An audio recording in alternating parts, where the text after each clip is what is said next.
주간 잘 지내셨죠? 날이 조금 따뜻하다 싶으면 미세먼지가 날아오는 것 같고, 또 날씨가 좀 청명하다 하면은 한파가 들이닥치는 것 같아요. 특별히 코로나 이제 거의 마무리되고 있는 시기지만 그래도 여전히 적지 않은 숫자가 나오고 있거든요. 코로나 못지않게 독감도 유행하고 있습니다. 여러분들이 육체적으로나 또 영적으로나 여러분의 건강을 잘 챙길 수 있게 되기를 예수님의 이름으로 축복합니다. 오늘 시편 2편 말씀을 함께 보도록 하겠습니다. 구약성경 시편 2편 말씀인데요, 우리 한음성으로 1절부터 12절까지 우리에게 주신 하나님의 말씀으로 받으시고 함께 천천히 읽도록 하겠습니다. 한음성으로 1절부터 읽습니다. 시작. 어찌하여 열방 나라들이 분노하며 민족들이 헛된 일을 꾸미는가? 세상의 군왕들이 나서며 관원들이 서로 꾀하며 여호와와 그의 기름 부음 받은 자를 대적하며 우리가 그들의 맨 것을 끊고 그의 결박을 벗어버리자 하는도다. 하늘에 계신 이가 웃으시며 주께서 그들을 비웃으시리로다. 그때 분을 바라며 진노하사 그들을 놀라게 하여 이르시기를 내가 나의 왕을 내 거룩한 산 시온에 세웠다 하시리로다. 내가 여호와의 명령을 전하노라. 여호와께서 내게 이르시되 너는 내 아들이라. 오늘 내가 너를 낳았도다. 내게 구하라. 내가 이방 나라를 내 유업으로 주리라. 내 소유가 이르리로다. 내가 철장으로 그들을 깨트리며 질그릇같이 부수리라 하시도다. 그런즉 군왕들아 너희는 지혜를 얻으며 세상의 재판관들아 너희는 교훈을 받을지어다. 여호와를 경외함으로 섬기고 떨며 즐거워할지어다. 그의 아들에게 입맞추라. 그렇지 아니하면 진노하심으로 너희가 길에서 망하리니 그의 진노가 급하심이라. 여호와께 피하는 모든 사람은 다 복이 있도다. 아멘.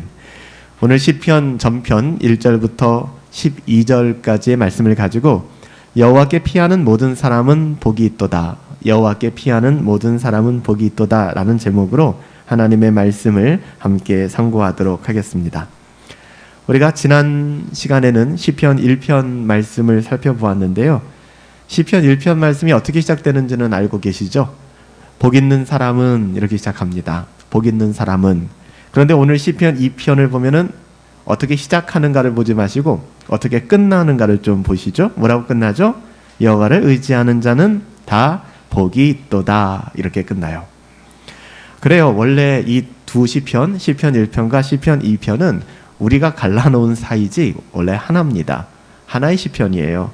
그래서 이 두 개의 시편은 복 있는 사람 이렇게 시작해서 복 있는 사람은 누구입니까? 라고 시작해서 이런 사람은 복이 있도다. 여호와께 피하는 사람, 여호와를 의지하는 사람은 복이 있도다 라고 마치는 하나의 시편입니다. 두 시편이 하나로 완벽하게 짝을 이루고 있는 것이죠. 그래서 시편 1편을 우리가 살펴봤기 때문에 반만 하면 안 되잖아요. 시편 2편을 통해서 복 있는 사람은 여호와께 피하는 모든 사람은 복이 있구나 라는 것을 우리가 확인하길 원하는 거예요.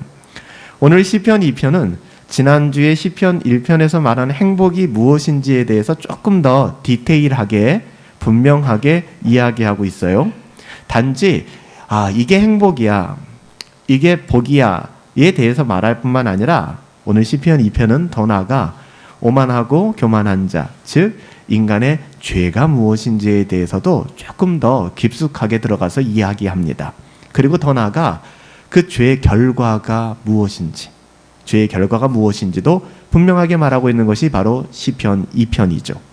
그래서 시편 2편의 결론은 이거예요. 여호와께 피하는 자는 다 복이 있도다. 한 번만 따라해 주시겠어요? 여호와께 피하는 자는 다 복이 있도다. 시작.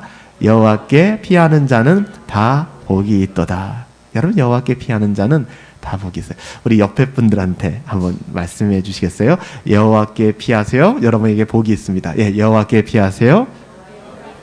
당신에게 복이 있을 것입니다. 여러분, 이렇게 우리가 축복해 주는 겁니다. 축복이라는 게 인간의 어떠함으로 하는 게 아니라 말씀대로 하는 거거든요. 남편이 아내에게, 아내가 남편에게, 부모님들이 자녀들에게, 또 이웃과 이웃이 여호와께 피하세요. 여호와를 의지하세요. 그게 복 있는 겁니다 라고 이야기하는 것이죠. 여기서 피한다 라고 하는 것은 예전 성경에는 의지한다 라고 번역됐는데 같은 말이에요. 여호와께 피한다, 여호와께 의지한다. 그러니까 하나님만, 우리가 찬양했잖아요. 주만 바라볼지라. 하나님만 바라보시고, 여러분 세상과 나는 간대없고 구속한 나만 주만 보이도다. 찬송가에도 있잖아요. 세상의 그 모든 소란함, 세상의 그 어떤 그 모든 분주함을 다 내려놓으세요. 나만 홀로 서는 겁니다. 이 모든 것에서 분리되는 거예요. 하나님만 바라보는 거죠. 하나님만 의지하는 거예요. 정말 무서운 사람이에요. 이런 사람. 하나님께 피하는 사람. 이런 사람이 어떤 사람이라고요? 행복한 사람이다 라고 얘기를 하는 겁니다. 그리고 오늘 본문에서는 이런 행복의 근거를 이야기할 뿐만 아니라, 잘 들으세요, 만약에 그렇게 되면 너는 행복할 거야 라고 끝나는 것이 아니라 오늘은 우리 감성에 맞게끔 경고를 해요. 너희가 만약에 그렇게 살지 않으면, 무슨 얘기예요? 여호와께 피하지 않으면, 여호와만을 바라보지 않으면 어떤 결과를 맞이하게 될 것인지에 대해서도 분명하게 이야기합니다.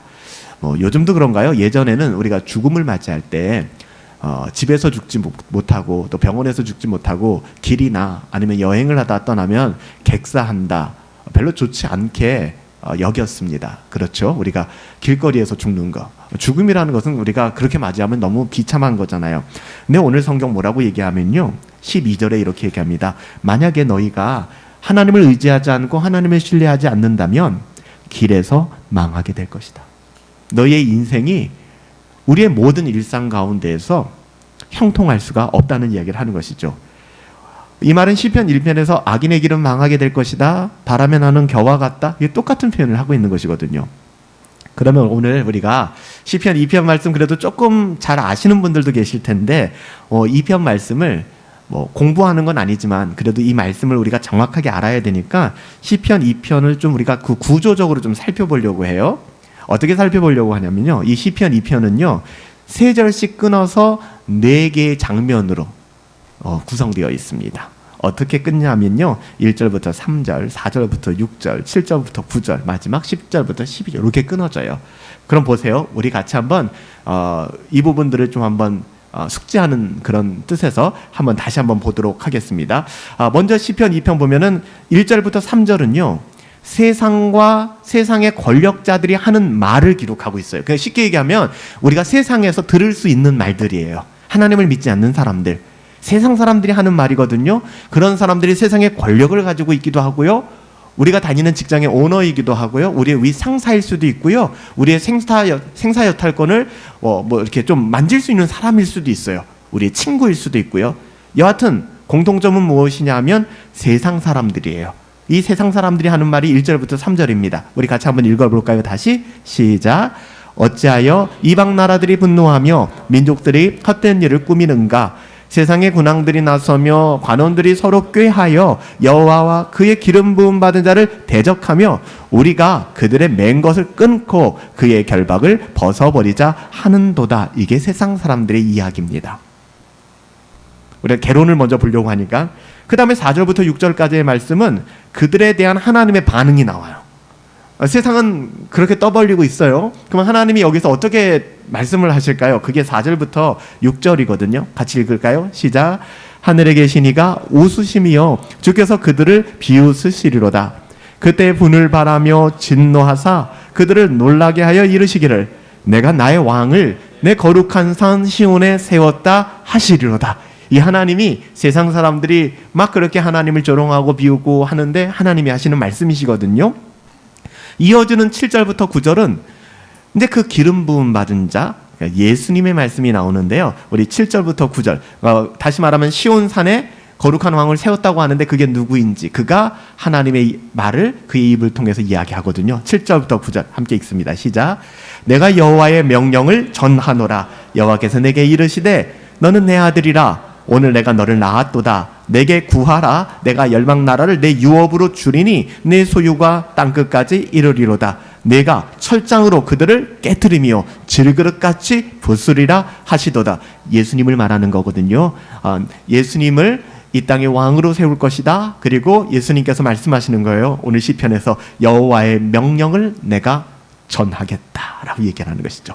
마지막 10절부터 12절은 다시 다윗이 시편 기자가 이 모든 세상을 향하여 권면하는 메시지로 시편이 마무리가 되거든요. 10절부터 12절 시작.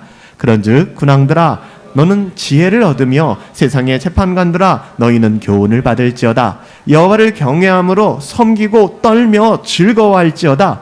그의 아들에게 입맞추라. 그렇지 아니하면 진노하심으로 너희가 길에서 망하리니 그의 진노가 급하심이라. 여호와께 피하는 모든 사람은 다 복이 있도다. 너무나 중요한 말씀들이지만 마지막 우리가 형광펜으로 빨간 펜으로 밑줄 쫙 긁 것은 마지막 말씀이에요. 여호와께 피하는 모든 사람은 다 복이 있도다. 이것이 오늘 설교의 제목이기도 하고요. 오늘 읽은 말씀에 보면 1절에 열방이 분노하며 민족들이 허사를 경영한다. 세상에 하는 모든 일들이 하나님 안에 머물지 않으면 다 헛된 일이라는 거예요. 우리의 삶이 진짜 의미를 드러내기 위해서는 그것이 하나님의 말씀 안에서 해석되어지고 설명될 수 있어야 한다는 것입니다. 열방과 민족은 하나님을 떠난 세상 전체를 지금 이야기하고 있는 거예요. 그들이 분노한다라고 얘기하죠. 여러분, 그들이 분노한다고 하는 것은 감정적인 반응만을 이야기하는 것이 아니라 적대적인 소동을 일으킨다는 거예요. 적극적으로 복음을 방해하고 교회를 비난하고 예수 믿는 사람들을 모욕하고 적극적으로 그렇게 해를 가한다는 거예요.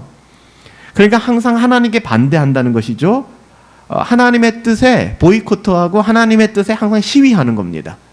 하나님의 뜻에. 그러니까 하나님의 뜻대로 살기 싫다는 거예요. 그리고 그런 가치관을 따라 이 땅의 모든 것을 경영해 갑니다. 이것이 세상의 가치입니다. 그런 인생은 하나님의 뜻이 아니죠. 끝없이 하나님의 뜻을 대적해서 음모를 꾸밉니다. 하나님의 뜻에 대적해서 음모를 꾸미고 자신의 꾀를 내기 시작하는 것이죠. 교만하고 오만한 사람들이에요. 하지만 이 모든 일들이 하나님을 대적하는 일이다.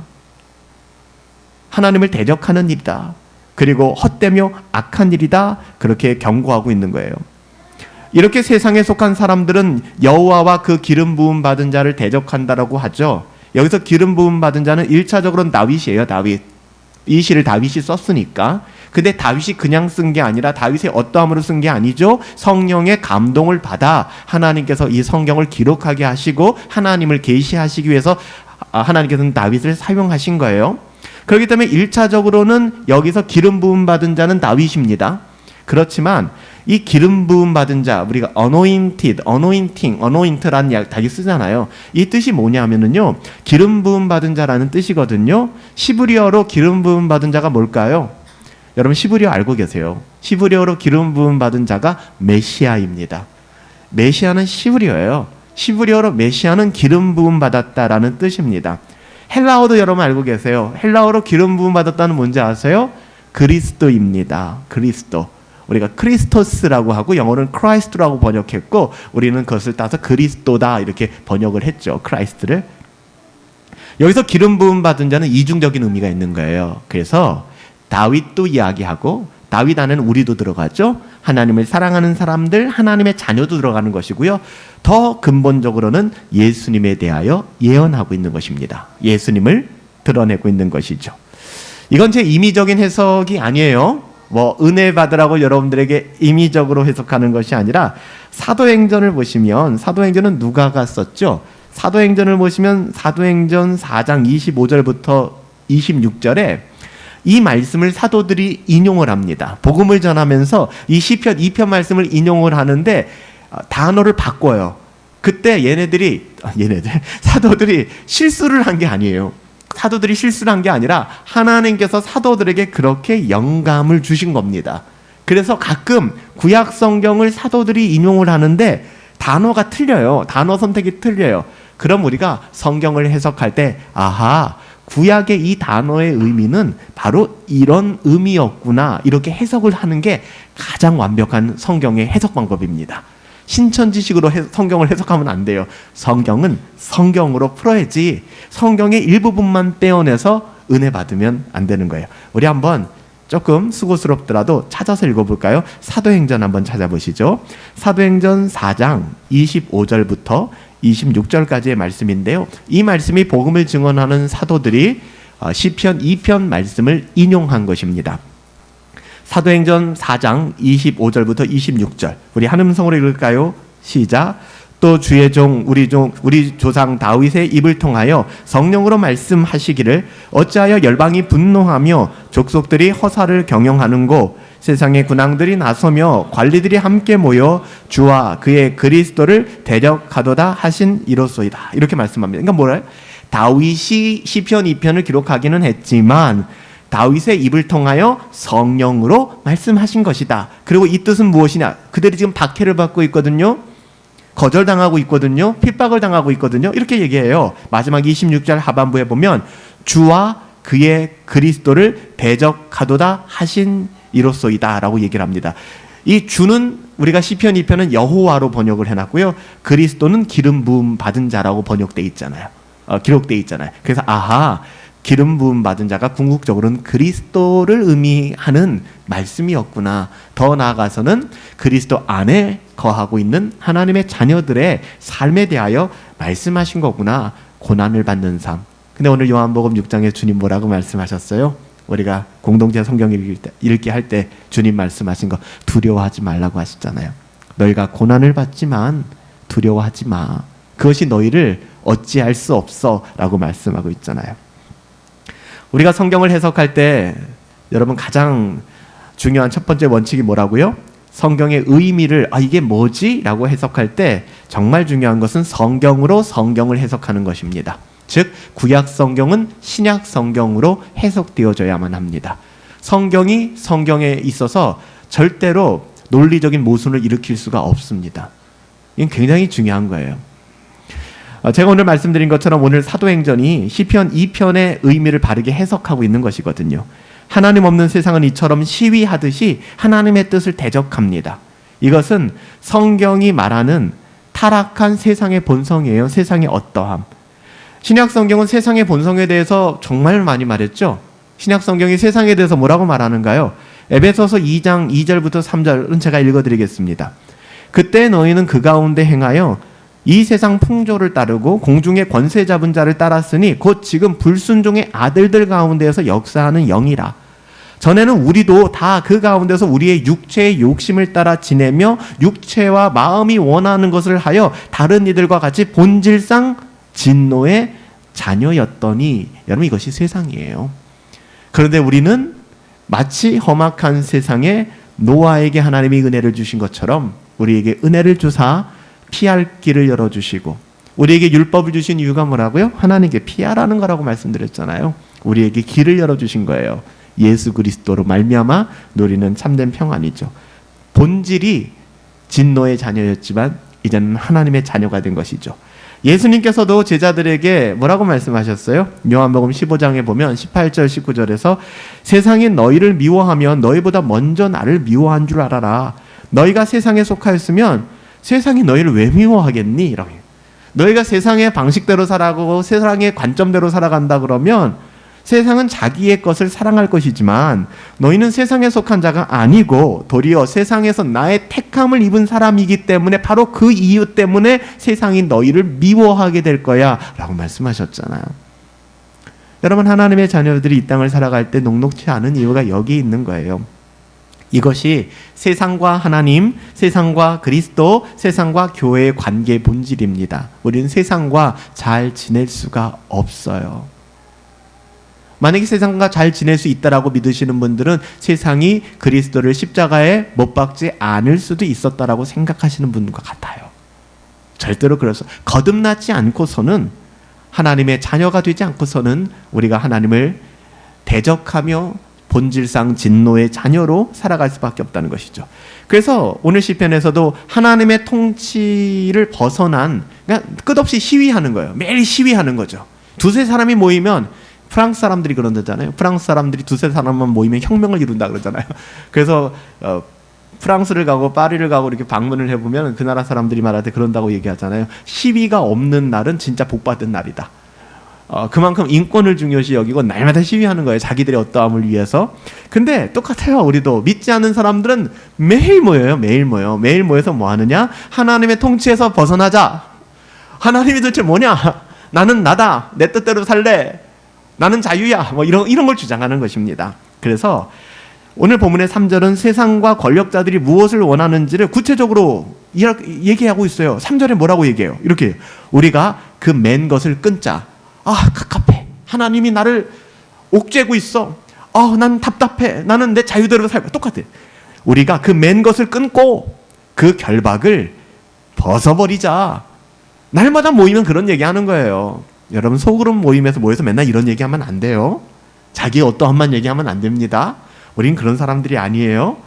근데 모일 때마다 믿지 않는 사람들은 계속 그런 얘기만 하는 것이죠. 하나님의 통치 싫어. 그냥 나는 나야. 내가 좋아하는 거 하면서 살래. 더 나아가서는 에덴 동산, 난 거기 싫어. 왜 내가 에덴 동산에 살아야 돼? 하나님이 이토록, 그러니까 세상이 이토록 하나님을 대적하는 이유는 간단합니다. 왜 그럴까요, 여러분들? 인간관계도 마찬가지거든요. 단순해요. 그 사람이 어떠함이 아니에요. 그냥 하나님이 싫은 거예요. 여러분, 인간은 타락했어요. 타락해서 하나님을 싫어합니다. 여러분, 이걸 저한테 따지지 마시고 막 묻지 마세요. 성경이 그렇게 기록하고 있고요. 그것이 우리의 본질이에요. 여러분, 사람은 하나님을 싫어합니다. 거듭나지 않은 사람들은. 여러분, 어느 인간도 하나님을 좋아할 인간이 없어요. 타락했기 때문에. 처음 인간은 달랐죠. 근데 아담이 타락한 이후에 아담과 연합된 모든 사람들은 절대 하나님을 좋아할 수가 없다니까요. 그렇지만 우리는 다르잖아요. 다시 태어났어요. 어떻게 해요? 하나님을 사랑할 수 있는 자유를 갖게 된 것이죠. 이렇게 거듭났다라고 얘기하는 거예요. 하나님을 싫어하는 게 뭐라고요? 죄의 본성입니다. 하나님 지긋지긋하게 싫어해요. 숨막히다고 하고. 죄는 하나님과 하나님의 관계의 모든 것을 그냥 싫어하는 거예요. 그냥 하나님의 하자도 싫고 교회 이야기도 싫고 성경이라는 이야기도 싫어요. 그냥 내 얘기만 하고 싶지. 그래서 타락한 인간은 하나님의 다스림, 통치에서 벗어나고자 안간힘을 쓰는 겁니다. 아담과 하와가 범죄했을 때 그 죄는 바로 하나님으로부터 독립해서 자기 자신이 하나님처럼 되려고 했던 것이고요. 어리석게 도망가서 숨었습니까? 기껏 자기들이 한 것이, 자기들이 벗은 것이 부끄러워서, 옛날에는 부끄럽다고 여기지도 않았는데 죄가 들어가니까 자기들이 벗었던 것이 부끄럽기 시작하고 자기를 의식하기 시작하면서 자기 것 가리기 시작하고 숨기기 시작하고 하나님 도망쳐 다니기 시작하는 거, 그게 인간의 전공이 되어버렸잖아요. 그렇죠? 바로 이런 죄의 본성이 세상과 세상의 권력자들로 하여금 하나님과 예수 그리스도의 몸된 교회를 대적하게 만드는 것이고요. 세상이 교회를 대하는 태도가 바로 그것입니다. 그래서 그들이 모일 때마다 이런 세상의 가치가 가득한 말들을 생산해내는 거죠. 계속해서 거기에 일조하지 마시라는 거예요. 거기에 숟가락 넣지 마시고요. 진짜 나쁜 게 뭔지 아세요? 진짜 나쁜 것은요, 악을 행하는 것도 나쁜 것이지만 악이 행하여지고 있는데 거기에 침묵하는 것도 동조하는 것 똑같습니다. 아닌 것은 아닌 것이라고 이야기해야 됩니다. 이게 오지랖이 아니에요. 악한 것을 악한 것이라고 이야기할 수 있어야 되고요. 사회 악에 대해서 우리는 분명하게 항거하며 선한 나라를 회복해갈 수 있는 것이 여러분 중요한 거예요. 사람들은 모일 때마다 하나님의 뜻 거부해요. 거부만 합니까? 조롱하죠. 그러면서 행합니다. 다윗은요, 이런 악한 세대 속에서 하나님을 뭐라고 얘기합니다. 하늘에 계신 분이다 라고 뜬금없는 얘기를 합니다. 하나님, 하늘에 계신 분. 이게 뭐 와닿긴 하겠습니까? 세상 사람들에게. 네, 다윗은 얘기하는 거예요. 하나님은 하늘에 계신 분이다. 전지전능하신 하나님께서는 이런 악한 세대의 음모와 반역을 보시면서 두렵다. 인간이 바벨탑을 쌓으면 어떡하지? 인간이 AI를 발전시키고 인간이 인간을 복제시키고 인간이 우리와 함께 이렇게 그러면 내 신권이 무너지는 것은 아닌가? 여러분, 하나님이 그렇게 두려워하실 거라고 생각하세요? 진짜 웃기지도 마세요. 오늘 본문이 뭐라고 얘기합니까? 웃으신대요, 하나님이. 여러분, 이런 표현은 성경에 여기 딱 하나 나옵니다. 하나님이 웃으세요. 근데 그게 그렇게 좋은 표현은 아닙니다. 다윗이 시적으로 표현하는 것이죠. 하늘에 계신 자가 웃으시며 주께서 그들을 비웃으시리로다. 하나님이 웃으신다고 하는 것은 성경에 여기가 유일무이합니다. 이것을 갖다가 우리가 조금 어려운 말인데 신인동형적 표현이라고 얘기하죠. 성경에 보면 마치 하나님이 인간인 것처럼, 하나님이 뭐 인간입니까? 본다, 느낀다, 뭐 슬퍼한다, 이런 표현이 나오잖아요. 하나님과 인간을 비슷하게 이렇게 비유해서 설명하려는 성경의 표현입니다. 하나님이 인간하고 달라요. 그렇지만 하나님이 무슨 슬퍼하시겠습니까? 하나님이 그런 거 없거든요. 근데 하나님께서 그 감정들을 우리들에게 전달해 주시는 거예요. 근데 하나님 웃으신대요. 기뻐서 웃으시면 너무 좋겠는데 비웃으신다는 거예요. 세상과 세상의 모든 권력자들이 하나가 되어서 권기하고 데모하고 하나님과 기름 부음 받은 자 대적하고 이 모든 장면들을 보시면서 하나님이 이거 심각한데 하고 있는 게 아니라 어이가 없어 웃으신다는 겁니다. 왜냐하면 그들의 모든 행사가 무너지게 될 것이고 헛된 것, 바람에 나는 겨와 같다는 것 하나님 알고 계시기 때문에 저 인간들 어찌할까. 하지만 이렇게 웃고 계신 게 다라면 그냥 씁쓸한 블랙 코미디로 그냥 넘길 수도 있어요. 그렇지 않다는 겁니다. 여러분, 죄에 대하여 하나님을 반역하는 세상에 대한 하나님의 가장 정상적인 지극히 하나님다운 반응은 뭘까요? 죄에 대한 하나님의 가장 정상적인 반응은 진노입니다. 심판입니다. 그래서 예수님이 십자가를 지셔야만 했던 거예요. 우리의 죄 때문에.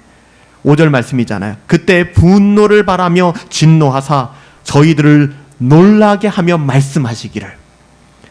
오늘날에 너무나 많은 사람들이 진노의 하나님을 알지 못해요. 반쪽짜리 하나님 오해하고 있죠. 하나님은 사랑의 하나님이야. 하나님은 다 참아주셔. 그들은 이런 말씀을 부담스러워하죠. 진노의 하나님? 무슨 교회에서 그따위 얘기를 해. 하나님은 그냥 가슴 넓으시고 모든 것 다 받아주시고 오냐 해주시는 분이시지. 여러분, 그렇지 않아요. 여러분, 그것은 우리가 만든 우상적인 하나님일 뿐이죠. 성경에서 가르치는 하나님은 결코 아닙니다. 하나님은 죄에 대하여 진노하시는 분이에요. 어느 정도 진노하셨는가? 인간의 죄를 사하기 위하여 그냥 없던 거로 치자가 아니라 예수 그리스도를 이 땅 가운데 보내서 십자가에서 죽기까지 죄를 혐오하시는 분이십니다. 죄에 대하여 진노하시는 분이세요.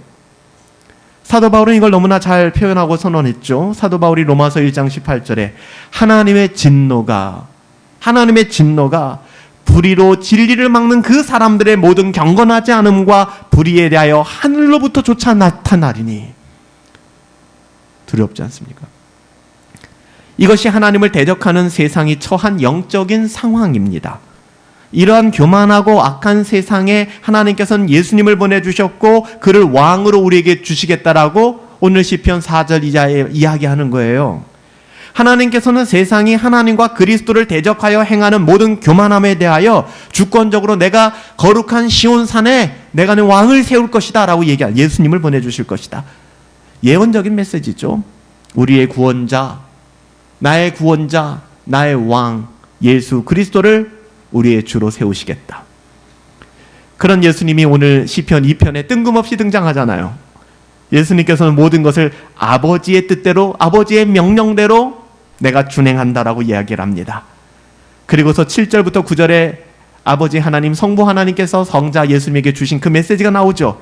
하나님께서 기름 부음 받은 아들에게 예수님에게 열방을 유업으로 주셨다. 우리를 유업으로 주셨다는 거예요.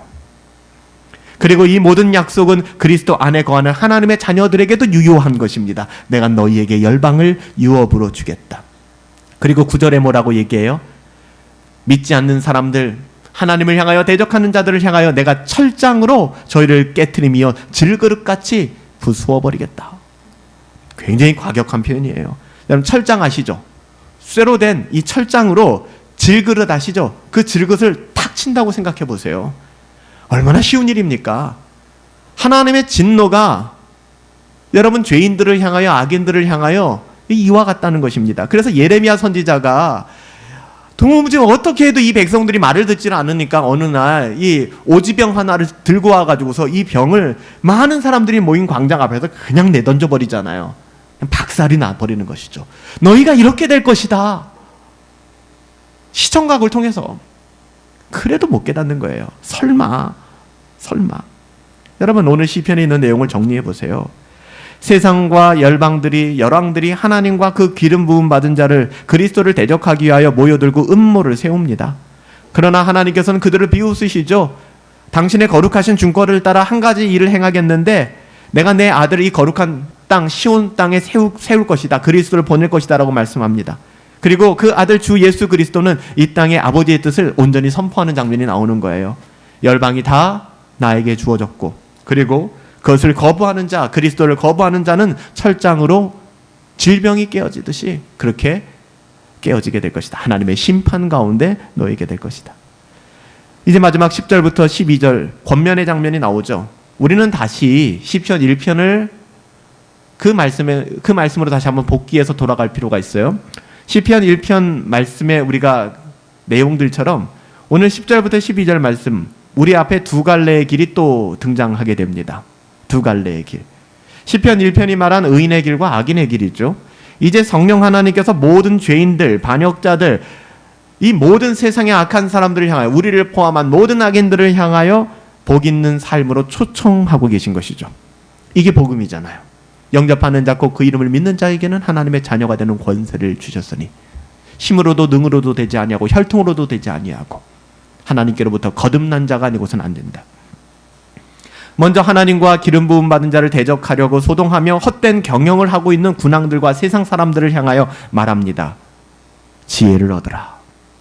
지혜를 얻으라. 10절 말씀이잖아요. 여러분, 참된 지혜가 뭡니까?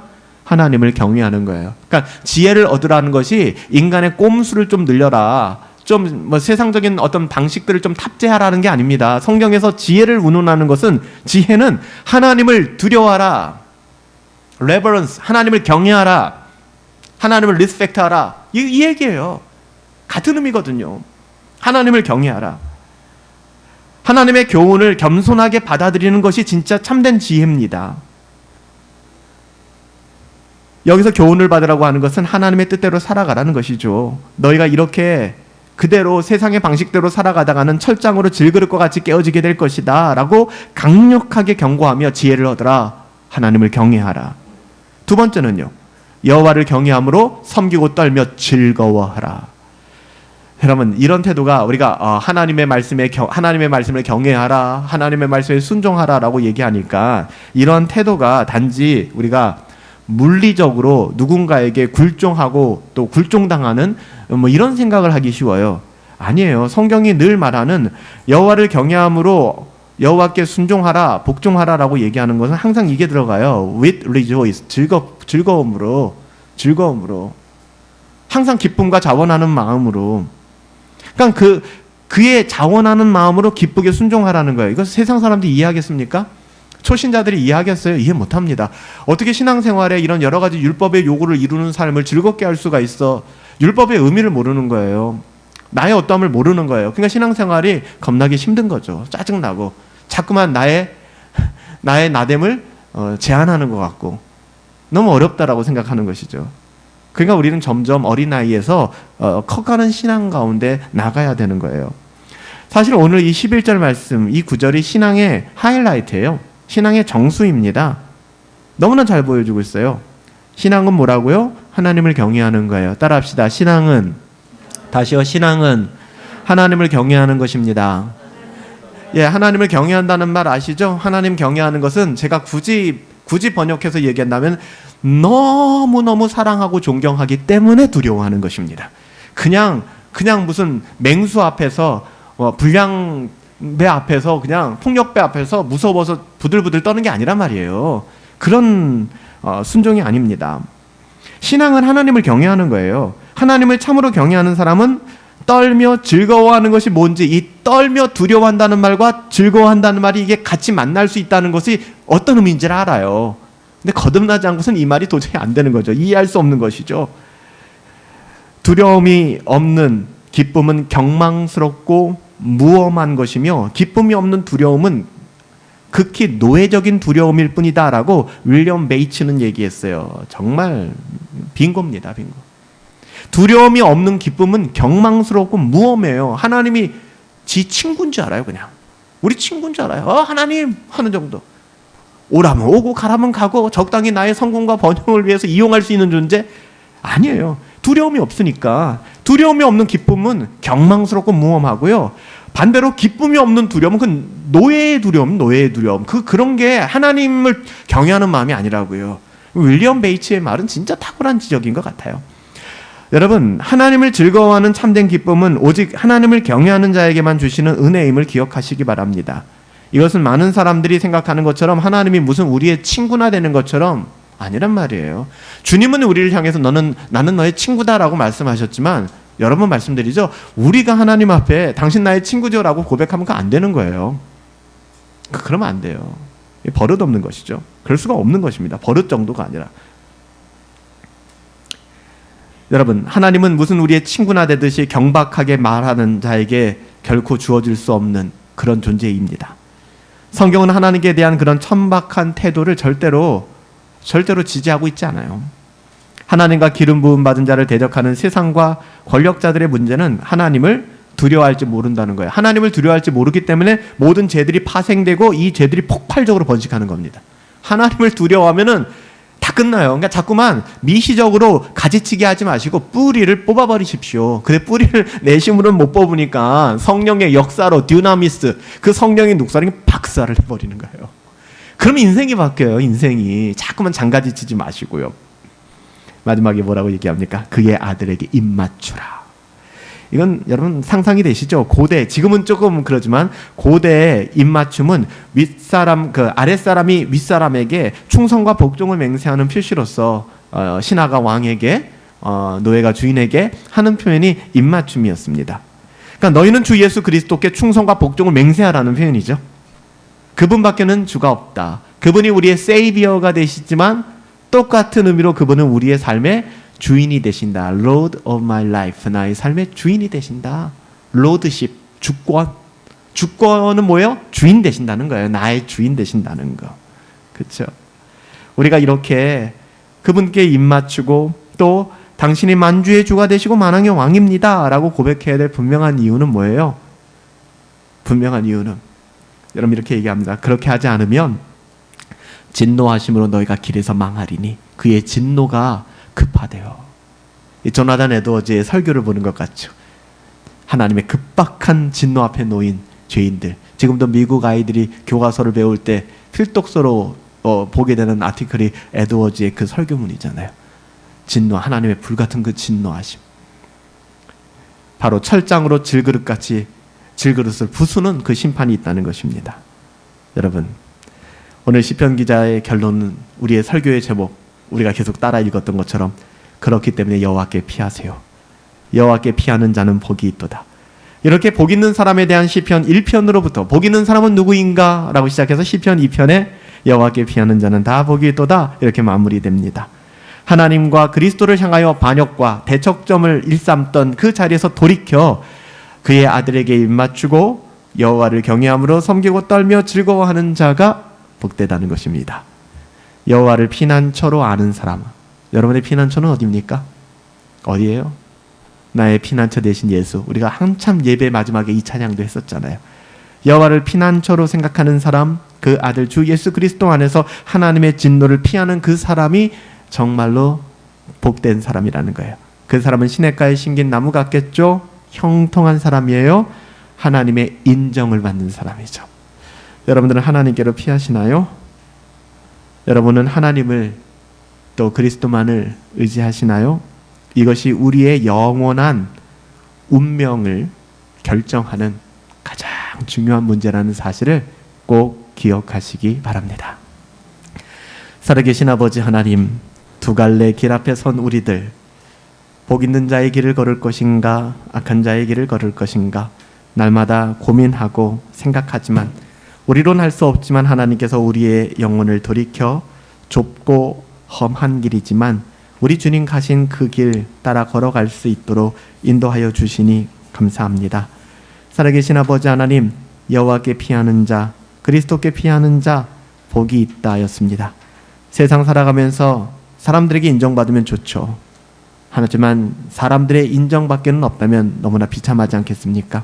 하나님께 인정받는 삶은 우리의 어떠함으로는 불가능하니까 하나님 안에 거하여 그리스도 안에 거하여 그리스도와 연합하여서 그리스도께 하나님께로 피할 수 있는 복된 인생 살아갈 수 있도록 하나님 역사하여 주시옵소서. 하나님 우리 영혼을 붙들어 주실 것을 믿습니다. 존귀하신 예수님의 이름으로 기도하옵나이다. 아멘. 주님 다시 오실 때까지 그 길 가십시다. 우리 준비하신 영복 우리 하나님께 헌상하여 올려드리시면서 우리 이 찬양 같이 고백하십시다. 주님 다시 오실 때까지